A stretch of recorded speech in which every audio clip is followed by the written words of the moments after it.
खबर है corona virus हले पियो हथ ॾियण मना है वो छो था हथ ॾियो हाणे मिलण आया चाचे खुदा ने सां किरोना वरी कहिड़ो किरोना चाचे सां मिलण बेशक भले अचो जॾहिं हुकूमत ऐलान कयो आहे त 15 ॾींहं कंहिंसां मिलणो कोन्हे असांखे 4 ॾींहं थिया आहिनि पंहिंजा बचा घरनि अंदरि रखी वेठा आहियूं वरी छो हिते आया आहियो असीं मिलण आया मिली वेंदासीं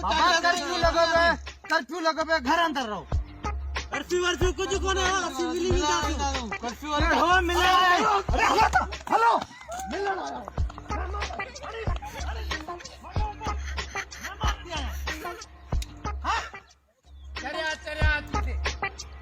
असां परेशान लॻा पिया आहियूं दुनिया सॼी परेशान लॻी पई आहे वायरस लॻो पियो आहे जॾहिं मन न अचो 15 ॾींहं घर में रहो असीं त जुतिया आहियूं घर में वेठा आहियूं